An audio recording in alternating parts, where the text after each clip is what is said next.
Hello, everyone, and welcome to our November Inclusion and Wellbeing Forum. You're all very welcome. We've already got about 30 people, and I'm sure more will join. This month, we are joined by the wonderful Jeanette Moore, who's going to talk to us about some illusions and misconceptions that we hear and see around inclusion and inclusive practices. As always, we would ask you to keep your mics on mute. If you have any questions, please pop them into the chat. I'll monitor the chat and I can ask Jeanette toward the end of the session, or if there's something really pertinent, we can ask during the session, if that's okay, Jeanette. The forum will be recorded. We will share it on our YouTube channel. If you check the chat, I've added links to all of our profiles, and the YouTube link is there as well. If you go to our YouTube page, you will find all of our previous recordings for the past 5 years, all free to access, with huge amounts of resources from experts and specialists in the field. If you're joining us from a school or a centre, please feel free to ask questions or make comments, but please do not mention any students or families by name or schools. If you have any concerns or issues, please be mindful that this is a public forum.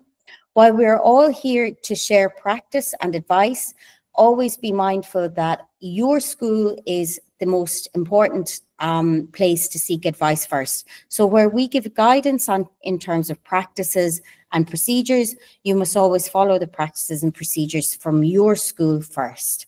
I'm going to hand over now to our wonderful specialist for today, Miss Jeanette Moore. Thank you so much, Jeanette, for your time. Thank you, Catherine, for the welcome. Let's just see if we can get this screen sharing.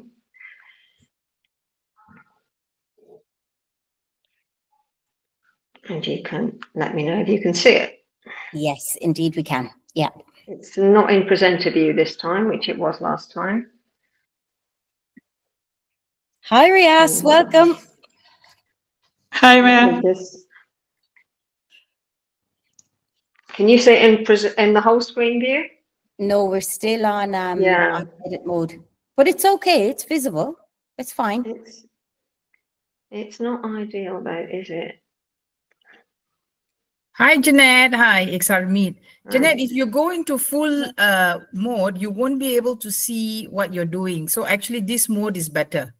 I know. I'm just trying to get to the point of now. I've completely lost it. Sorry, we practiced this and it worked perfectly. We did. It's okay. There's no panic. We have time. Let me open it again.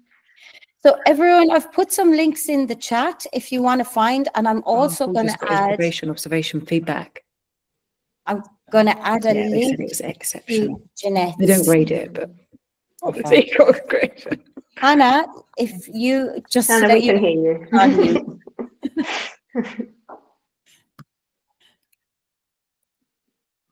Okay. No, I'm still not getting to the point, am I, where I'm actually showing the whole screen? Sorry, can we just, it's not great, but can I work with it like that? Just because I don't want to hold you up any longer. Eve, I don't know why it's behaving differently this time, but nonetheless, that's the way it is. The majority of our presenters present like this because it is tricky. It's tricky. I'm just like, I've got so out of practice. We stopped using Meet and switched over to Teams this year, and it's like my brain's emptied of everything I had learned about Google Meet, especially during COVID. Yeah. Anyway, let's get started. So there's the title of my session this afternoon. So it's how neuromyths influence your practice, and in brackets, and what you can do about it. I'm just going to do a little introduction to me for those of you that don't know me, which is probably most of you, although I've seen a few familiar names coming up on the screen. And firstly, I just want to say thank you for the opportunity to present today. I've worked in the UAE since 2018, and Catherine and Harmy have been a constant presence in that time, and it's always a pleasure to work with them. In total, I've been in education for almost a quarter of a century, and most of that has been in the field of special education, including as a SENCO in the UK, a head of inclusion in Dubai, more recently a project manager in the Students of Determination Office at ADEC, where I had the privilege of working with schools all over Abu Dhabi, as well as contributing to the inclusion policy that guides private and charter schools in the Emirate. And training and coaching are also passions of mine. And as well as being the subject matter expert, their term, not mine, on the adaptive teaching course that ADEC offer, I tutor the NA Senko and iSenko courses, and shortly will become also an NPQ Senko tutor, working with our Training Academy. My day job is assistant principal at Cranleigh, where I have whole school responsibility for inclusion, which is quite a big job as we have 2 campuses, over 2,200 students, and around 13% of students have additional learning needs. And since I like to keep busy, I'm also completing a professional doctorate at the University of Bath in the UK, and some of today's content there is related to my research. I plan to start work on my thesis later this year with a focus on the changing role of the individual assistant in Abu Dhabi private schools.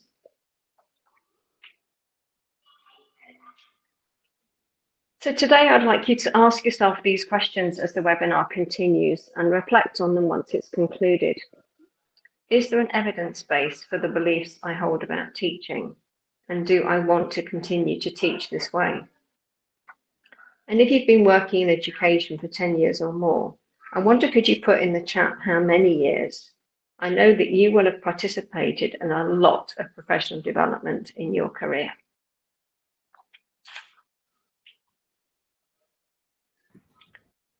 As you saw from the title, that anyone who's been in teaching for more than a couple of years will have been influenced by neuromyths. And today we aim to explore that term and some examples, and will also reflect on the impact on our practice and consider some evidence-based alternatives.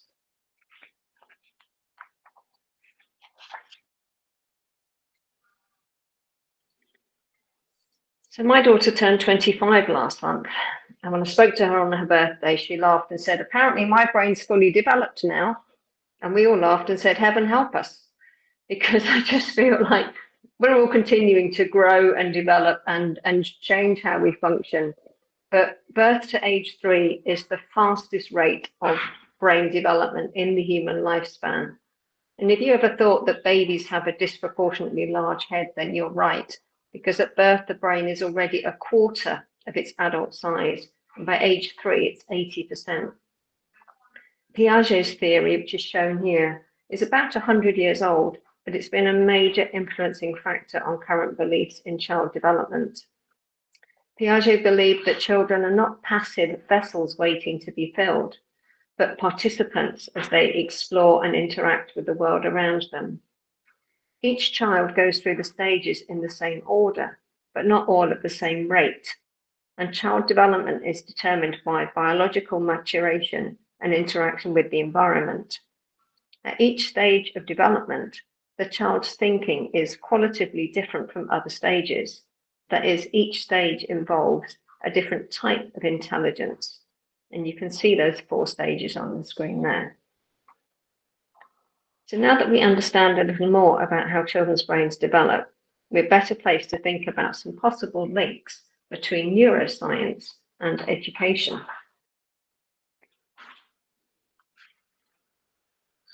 So what is a neuromyth? The term neuromyth was first used in relation to education by the OECD in 2002, where it was defined as misconceptions about the brain generated by a misunderstanding, a misreading, or a misquoting of facts scientifically established. And also by Pasquinelli 10 years later as distortions of scientific facts. So as you can see from the quotes here, neuromyths originate from scientific facts. It's just that they get reconstructed or distorted or manipulated to meet a desired outcome. And that outcome could even be a business model that's built on delivering training to schools all over the world, despite a lack of evidence.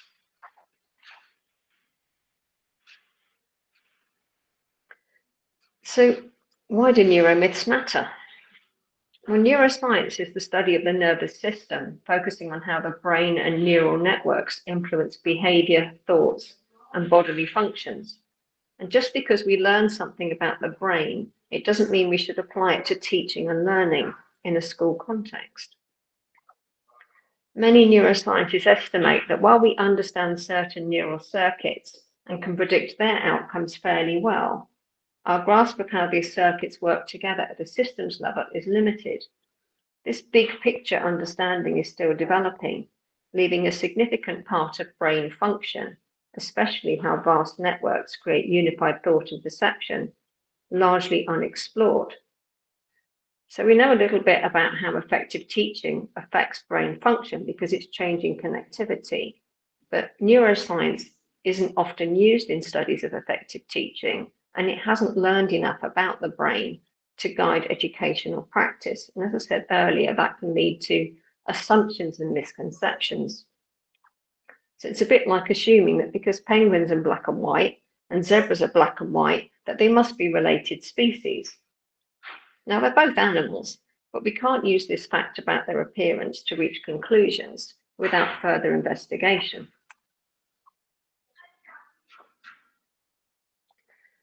So why do neuromyths persist? Why don't they just die out? Well, if they're believed to be true and they're so widespread that they're no longer questioned, they become like urban legends, like the Loch Ness Monster. No one's seen it, but lots of people think it exists.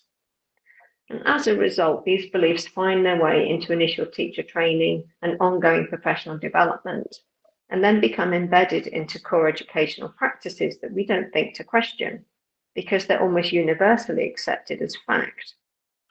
And you can imagine how powerful and persistent that makes them. Even people who don't believe these myths can find it difficult to challenge them, because it looks like everyone else must be smarter or better at research than you.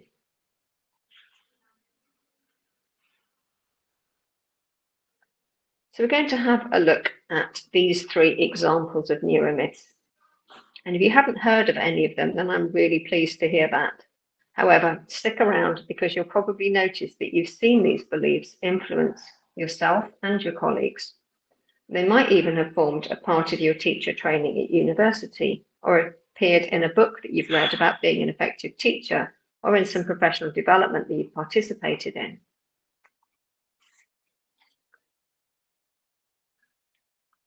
So the first one of those that we're going to look at is learning styles. And if you want to contribute to the chat and you'd like to think about what kind of learner do you think you are? The idea of learning styles was first introduced in the 1920s, and there are many different theories. Some of those theories complement each other, but others contradict each other. Some of the main writers in this field are Kolb, who we'll learn about in a minute, and Fleming, who created the VARK model in the 1980s. The images on the left there show learning styles, and it's distilled just down into 3 types. Visual learners, who learn best when they can see it, read it, or write it. Auditory learners, who perform best when they can hear the information. And tactile or kinesthetic learners, who need to have hands-on experience to perform at their best. Now, I can't see the chat while I'm talking to you, but I would imagine that lots of you have heard this theory before. Sometimes with the VARK model, for example, that Fleming created, the read and write option is the 4th option rather than it being put in with the visual learners. We're not getting much action in the chat, but we've got one saying audio and visual. I think that's Harmeet. But it's very common we don't get too much action in the chat, but we can keep trying. If anyone wants to answer, they can as well. I think if you ask them to respond in the chat, it'll be better. So I started. Come on, guys. I'm sure you can sort of know what sort of learner you are. I'm audio, visual, and everything possible because it's impossible for me to learn otherwise. And that just goes to show as well, as you say, you actually think, well, I need all of these things. And I also think it can depend what you're learning and that this is oversimplified. So let's have a look at Kolb's theory as well. So he said that learning is the process whereby knowledge is created through the transformation of experience. And he theorized that a learner could enter this cycle at any stage. So resist, as my brain wants me to do, resist the temptation to start on concrete experience and go clockwise. Yeah, you don't need to start there. It's not a clock. You could start at any point. And provided that you complete all 4 stages, Kolb believed that learning would occur. And you might think perhaps that this overlaps with thinking about concrete, pictorial, and then abstract, which is often used in mathematics, especially if you've adopted Maths Mastery, White Rose, or Singapore Maths.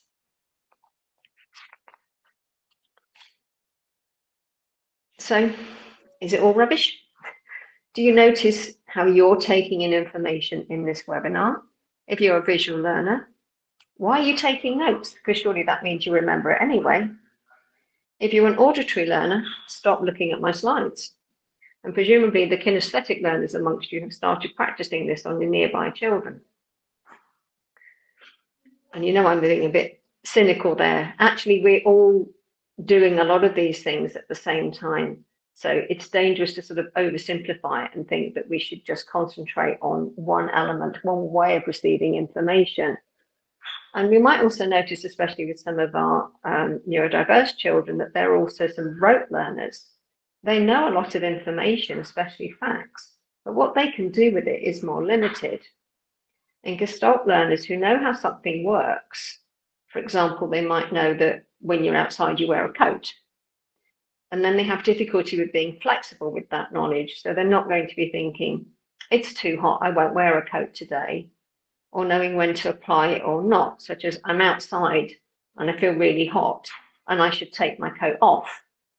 And I'm sure that if you've worked with some children, especially those with autism, you'll meet children who know a great deal about a particular topic, but find it hard to move away from that topic or to use that information in different ways. Or those who lack the flexibility to be able to switch between something that they believe.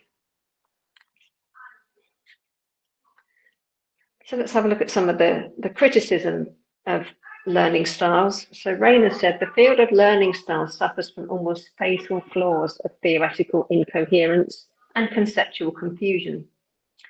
For example, you can read about left-brainers versus right-brainers, pragmatists versus theorists, and globalists versus analysts. There's no agreed technical vocabulary, and after 30 years of research, there's no consensus. The teachers say that they work with individual differences, and that reflects a personal style of working and learning. Now, effective teaching and learning, almost by definition, takes account of this. And many teachers use it, and perhaps largely in an intuitive way. They might never even have heard of these theories about learning styles. But the danger of the learning styles theories is the oversimplification and misapplication of those theories, which, if you remember what neuromyths are, is where we came in.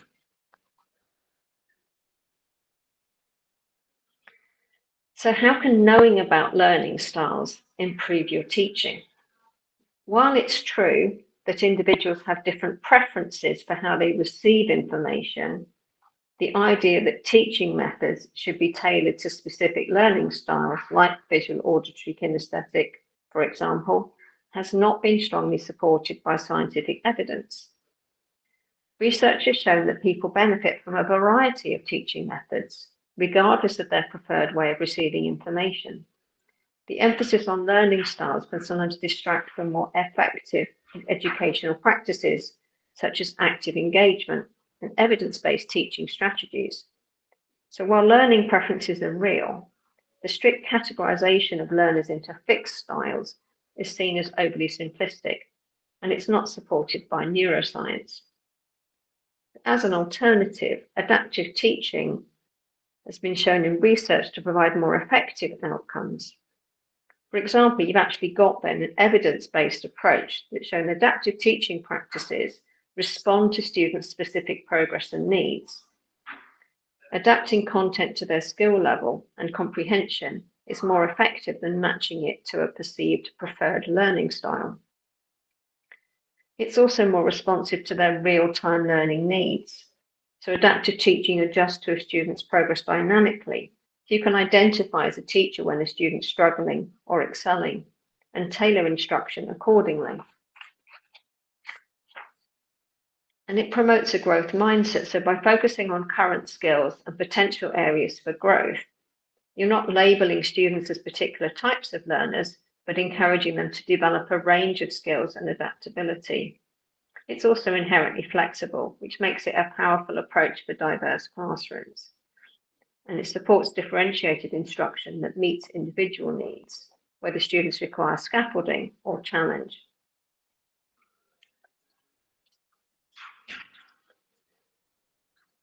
The graphic here represents the journey that individual students take during a lesson.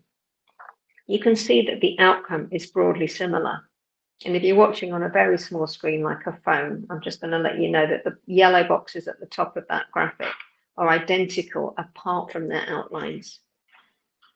Some children need scaffolding and additional experiences to reach the outcome. Others can reach it independently, and their outcome is perhaps a little different from some of their peers.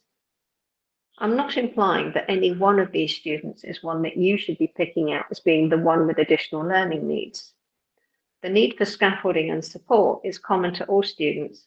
It just depends on the lesson and their response to the lesson content.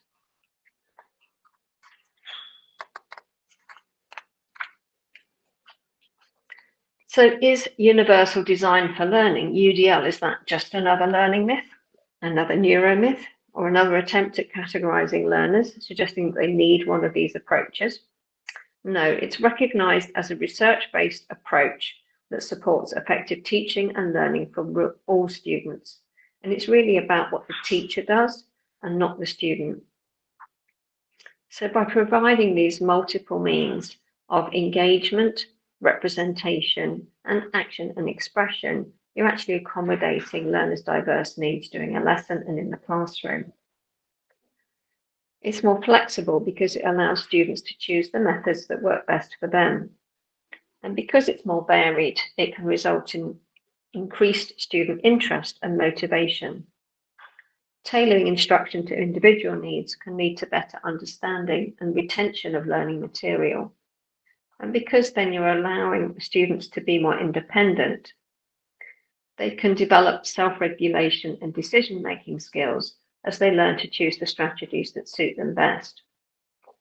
An example of this might be in a lesson where students need to demonstrate their learning of a topic.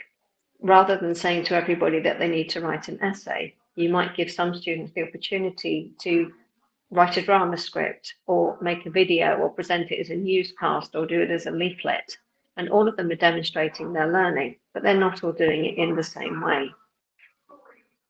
So UDL enhances the learning experience by creating a more supportive and adaptable educational environment.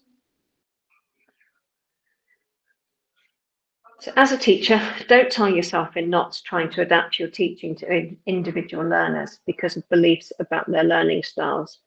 Adaptive teaching and UDL can complement each other, but they're not the same. And taking these approaches can enhance your teaching and their learning. So remember that having a preference for receiving information in a particular way is just a preference. So I'm going to move on now to the second of our learning myths, brain gym. And I started teaching in 2001, and as part of my NQT content, your newly qualified teacher training, that you have this additional support and CPD in your first year. This is something that I was encouraged to use in the classroom setting. And the sort of strap line for Brain Gym was learn anything faster and more easily. And you can understand how, as a teacher or even a parent or any kind of clinician or anyone involved, especially in special education, you can see how that's going to hook people in and make them think this is something that I need to learn more about. Brain Gym was actually created by a couple called Paul and Gail Dennison back in the 1970s. And it's a series of movements that were claimed to activate the brain, promote neurological repatterning, and facilitate whole brain learning. And here they've attempted to use neuroscience to find a solution to educational problems. So what do the creators say about it? They believe that there were three aspects of brain functioning. The first is laterality, or the ability to coordinate the activity of the two sides of the brain, which they said was particularly relevant for reading and writing. The second is focusing, which relates to coordinating the back and front of the brain. And the third is centering, which relates to coordination between the top and the bottom of the brain. They said that Brain Gym exercises facilitate communication between parts of the brain and also between functional centers located throughout the brain and the sensory motor system. When this communication is blocked, learning is impeded, but the brain gym exercises release blockages and allow information to flow freely and improve learning. You might think that sounds a little bit far-fetched, and I think I would understand where you're coming from if that was how you told me that it makes you feel. It's important to note that Paul and Gail Dennison are not neuroscientists, and I'm not entirely clear what it was that led them to make these claims, but it was extremely widespread. So in lots of countries all over the world, teachers received training from accredited brain gym trainers. The exercises were supposed to be used in class before and during learning.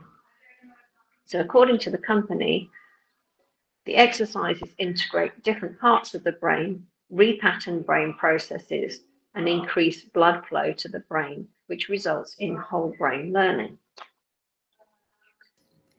Jeanette, was it around the same time that, remember the handhelds, little computer devices, were they Nintendos? There was a huge burst of popularity for that brain gym, those brain gym games when I was younger. Do you remember? I know what you mean. Yeah, I would say those were more about, you know, like they encourage people to stave off Alzheimer's by doing things like Sudoku and learning a musical instrument and a new language. I think a lot of that was around this, but this is actually physical exercises that you would do. Okay. So this, I'm sorry, this is like not great quality in that image, but it's because this is out of print now. But for example, you'd be encouraged to have a poster like this up in your classroom. So it would remind you of the exercises from the program that you would do and what would be good moments to do them. So you'd actually be getting your children to stand up in class mostly, or sometimes even lie on the floor. Some of them they could do in their seats, and to do one of these exercises that the creators suggested would result in whole brain learning in inverted commas. Yeah. So in 2005, the creators of Brain Gym claimed it was used in over 80 countries, and it even appeared in UK government literature from the Department for Education in 2006. But it was later singled out by Ofsted, who inspects schools in the UK, as being a gimmick in 2018. So let's have a look at these and see whether you think this is science or not. So you're encouraged when drinking water to hold the water in your mouth so that it can be absorbed into your brain through the palate. If you know anything about how water is absorbed into your body, you've got to swallow it first. It's not going to make any difference holding it in your mouth for any length of time. They also said that pressing the brain buttons near the collarbone stimulates the flow of blood to the brain. I think we can all agree that without doing anything at all, our brains are getting plenty of blood right now. They also said that there's a specific order in which motor skills must be acquired. And if that did not happen for a particular child, then they would have a lifelong deficit in their learning ability. But abracadabra, through practicing the skills of Brain Gym, children can overcome the deficit. And they might give us an example, perhaps a child who learned to walk without crawling first, which is not unusual. My daughter essentially did that. She was a tummy puller. She would lie on her tummy and pull herself around the room. And she didn't really crawl. And then after that, she kind of stood up and got going. So the Dennisons would have argued that she'd missed out the crawling stage. And so they would encourage her to practice crawling. I have to say she does not have a lifelong deficit in her learning ability, so I guess we got away with that. So that's what the creators say. So let's have a look at what the researchers say. So there's some examples here.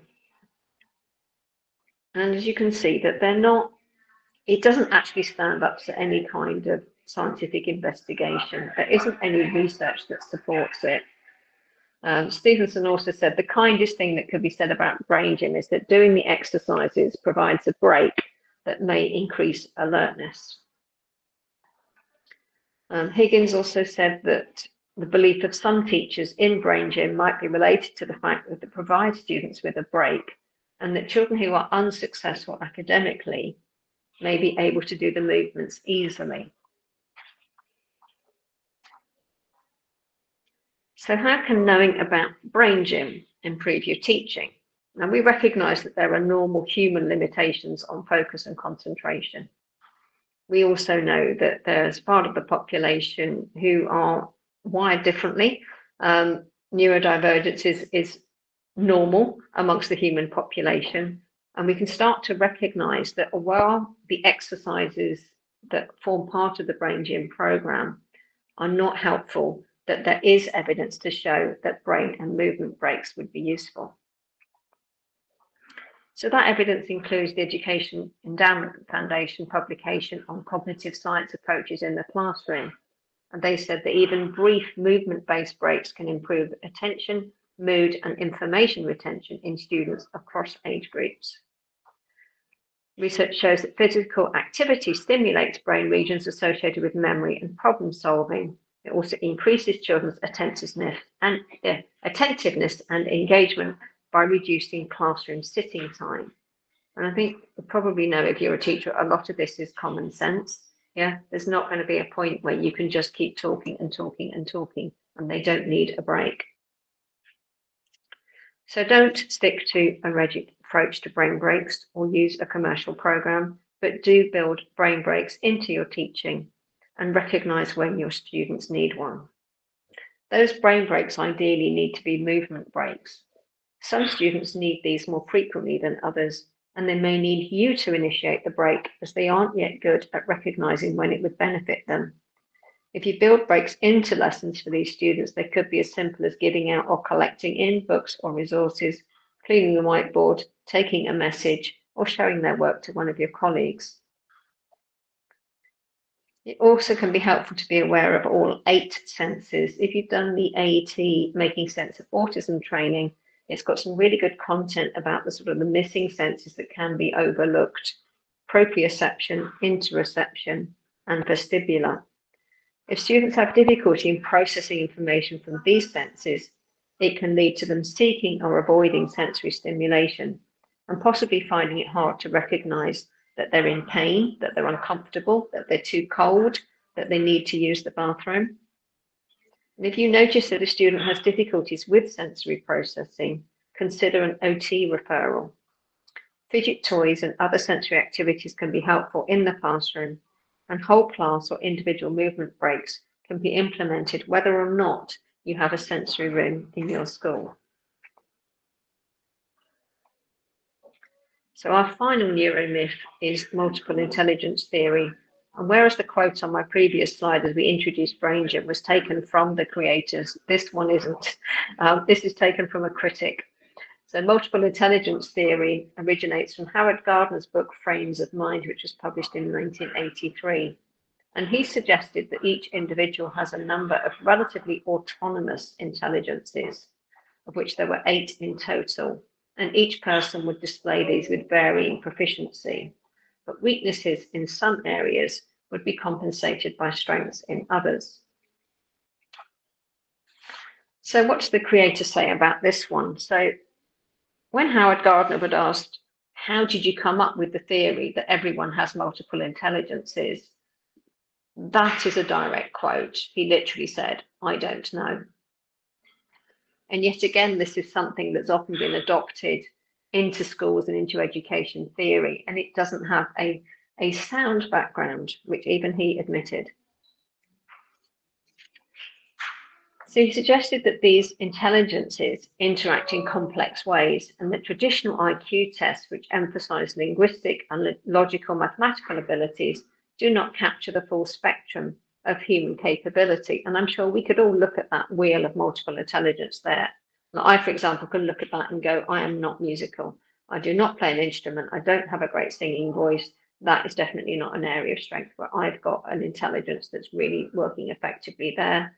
But there are other things maybe, or I'd say, all right, I'm word smart. Yeah, I'm really good at logic. And there are things there, like anybody, we'd all be able to look at that and go, yes to that one, and that one, no, that one's not me.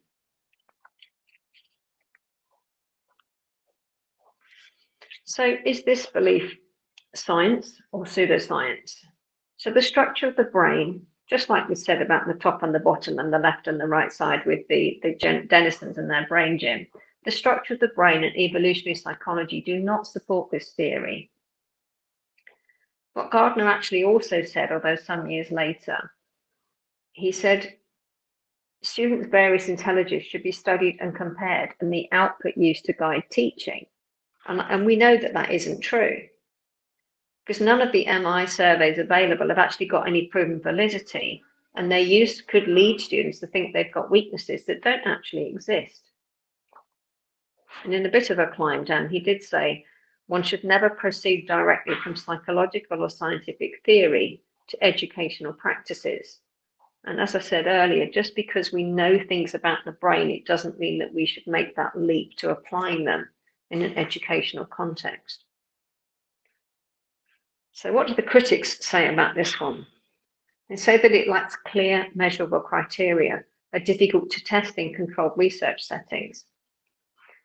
Generally, they're actually more about talents or personality traits rather than intelligence.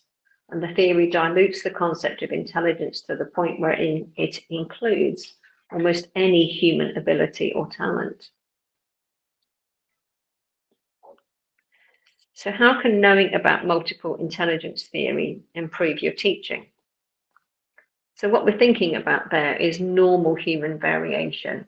You're going to have a class of students, they're not all good at the same things. There may be things that they're not good at because they haven't practiced them yet, but that doesn't mean that they don't have the potential. So we don't want to also to believe in a theory that gives us limiting judgments about our students. So it's important that we really get to know them and then use that to take a strengths-based approach to teaching.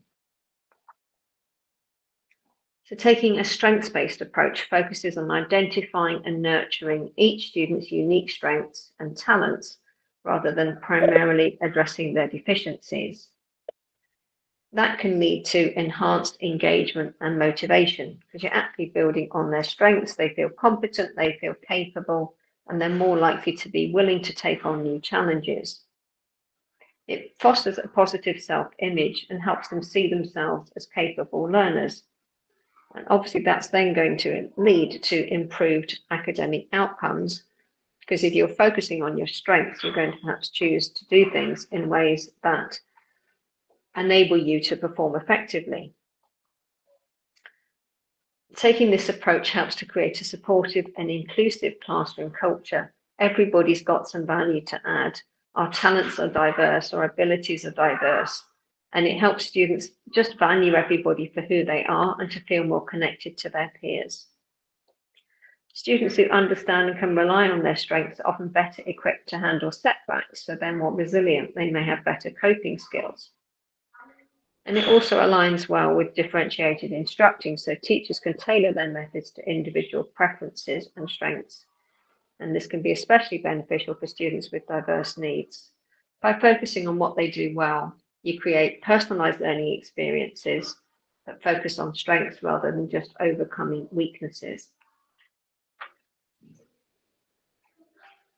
So don't allow predetermined ideas about your students' strengths and weaknesses to influence your practice, but do get to know students as individuals and take a strengths-based approach to support them in being successful.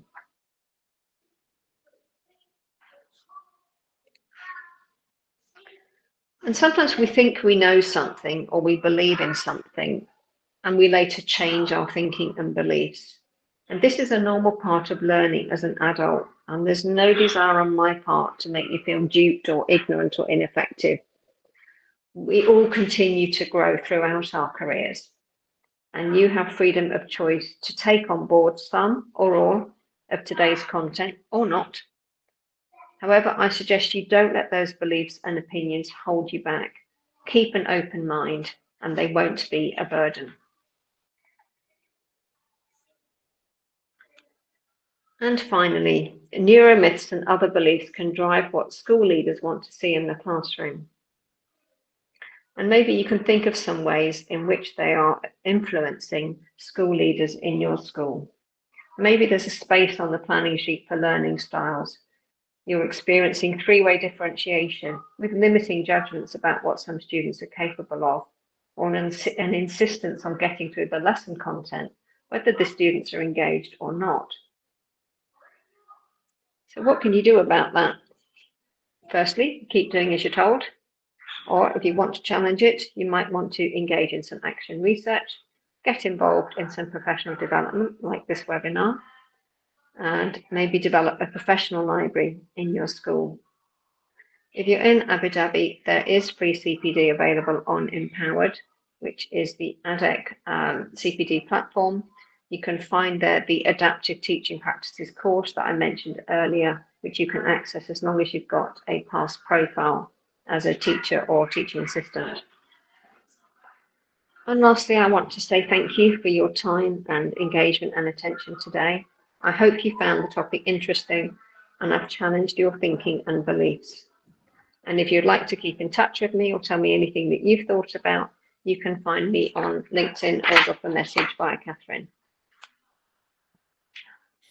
Thank you so much, Jeanette. That was slightly different to our normal content, but really interesting because it makes us self-reflect and really look at our practices and kind of analyze, I guess, the myths that we have.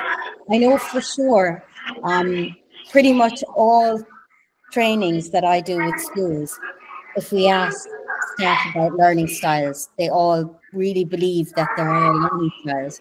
And even me in my own practice, when I think back on my teaching practice, I would have certainly have believed that some children learn this. Like I do see those different strengths, but I guess it's just different strengths in different areas, isn't it?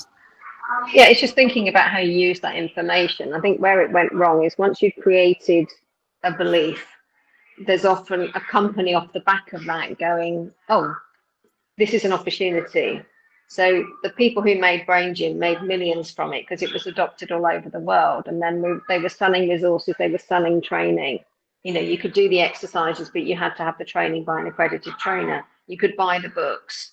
And learning styles went a bit like that. And so did multiple intelligence theory, that you're like, oh, well, I need to know what the strengths of the children in my class are so that I can do the best I want to do for them. It's not, again, about being duped, but you do it from a place of passion. Yeah. You know, you want the best experiences for all of the children in your class. So you think that the better you know them, the more you can help them. So finding out, for example, that maybe you might have an autistic student who's incredibly musical, and you might think, oh, well, that's something that I know about them now. But you could maybe find that out just by talking to them, by talking to their parents, you know, talk about what they're interested in, just really get to know them. You don't need a commercial program. You don't need to spend money to get to know your students. You can just get to know them through the time that you spend with them and the relationships that you build. Yeah, it definitely made me think a lot about what you said. I think you're right about mindset and the fact that we want to travel on a road that we are familiar and comfortable with, and sometimes forget that, you know, taking the other path would be a lot more successful maybe with the children. But because you know, oh, somebody's tried and tested this, so it must be right. You know, the one size fits all kind of theory, I would say. Yeah. And I think if you're a teacher, if you can, let somebody else take your class for a session for half a day and just sit in the class without teaching, without doing anything, just to observe your kids, because you see so much more when you're not in the act of teaching.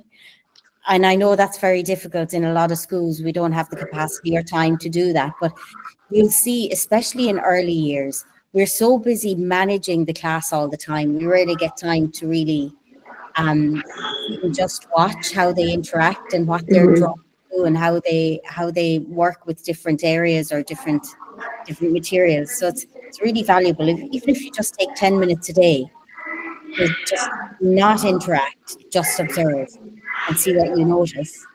It's really good. I find it really valuable when I go into classrooms. It's that time that you spend, and because I'm not teaching, I've got time to notice. And I always say to teachers when I feedback about an observation of a student, I notice these things because that's all I was doing.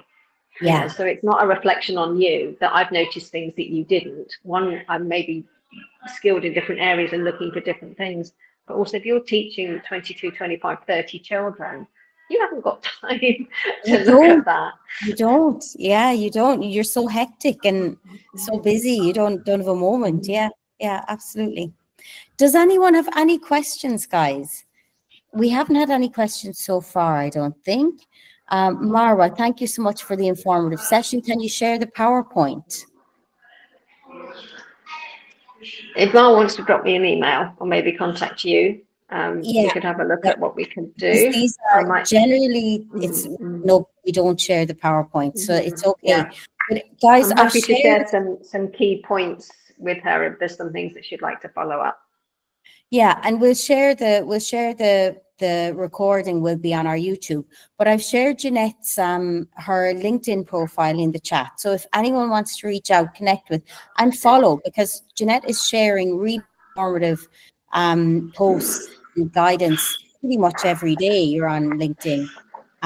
So it's really worthwhile following to keep up to date. Thank you so much, Jeanette, for your time. Thank you for the informative and really thought-provoking session. And guys, we also have a session on the 11th, Monday the 11th of November. We are at BSAC in Abu Dhabi, British School of Akhbarat, where we join Text Help, which is an amazing tool for dyslexia and literacy development. And we're going to be speaking all about inclusion and inclusive practices, we think.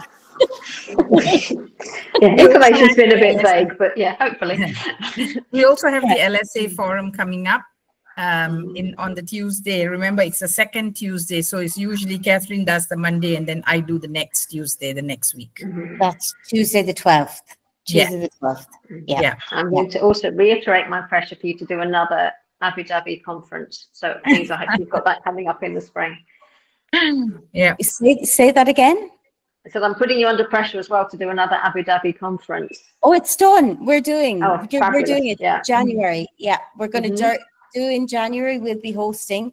We have yet to finalize our summit, but we will probably have a summit, or we have a meeting on the 14th where we'll probably finalize the summit. But keep your diaries open for about the second week of January. We'll be hosting. Fabulous. Yeah, wonderful, wonderful. Have a great afternoon, everyone. Have a good week ahead, and thank you all so much. Ma salam. All right, take care. Thank you, Jeanette. Thank you, guys. Bye. Bye-bye.